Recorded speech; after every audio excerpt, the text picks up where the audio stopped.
What is the ideal extraction temperature for coffee? If you're using a pour over method and a cafetière or a high pressure espresso machine, does temperature make that much difference? And what other factors control best the flavour profiles that you get from the coffee?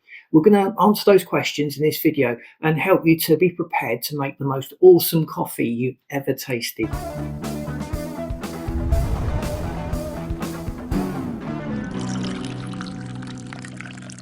The target brew temperature is somewhere between 87 and 93 degrees.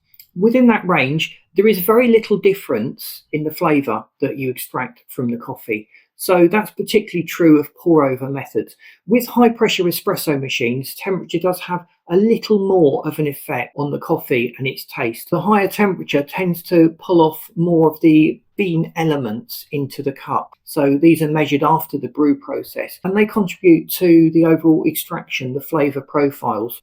If you've got a very dark roast coffee, which is my sort of favourite, that's my go-to, the Italian roasts and the French roasts, you tend to want a lower temperature because that dark roast has quite a few bitter elements, and the lower temperatures don't pull out as many of those bitter elements, or at least that's been my experience. Please let me know in the comments what your thoughts are on espresso machines and temperatures. So I tend to set the temperature on the machine to as low as possible. That's within that 87 to 93 degree temperature range. If you use boiling water, 100 degrees, 99 degrees, a lot of people have said that that scorches the beans and that creates a bitter taste. That's not always been my experience, but I've never had fantastic coffee when I've used boiling water straight from the kettle. You can get up to about 90 degrees with a lot of these kettles, and that just seemed to be ideal for the cafetière and the pour over coffee methods of producing coffee. The critical factors though that we should be looking at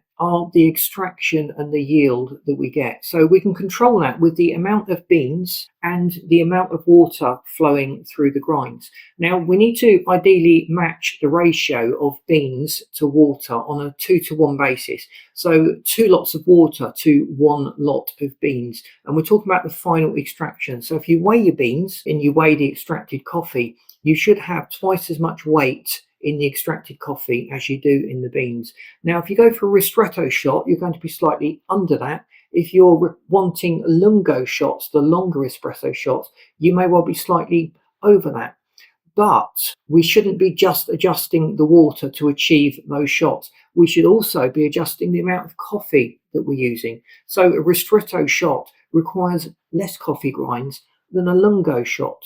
So if you ever wondered why your shots have never been quite right, it's because you're messing up that 2-to-1 ratio, that sort of golden ratio that you get. So if you want a shorter shot, we should be using smaller amounts of coffee grinds. And most machines come with a variety of filter baskets. They've got different depths on them. You'll get better extraction if you use a shallow basket when you're getting these shorter shots, and then use the much deeper baskets if you wanted a lungo shot or a double espresso shot. But I really would encourage you to play around with the amount of coffee, the amount of water that is extracted, and the best way of doing that is to do back-to-back taste comparisons. We can't just do a morning coffee and then our afternoon coffee and expect to remember what the morning coffee was like. So take a little bit of time each time you get a new packet of coffee or you try a different type of grind.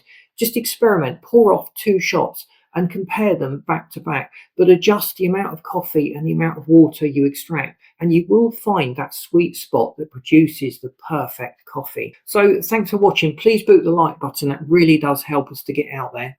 If you haven't subscribed to the channel, please do so, because that really helps support the channel. The algorithm loves channels with lots of supporters, and as you can see, we don't have very many at the moment. And I've lined this video up for you that you should find really interesting. Thanks for watching. See you in this next video.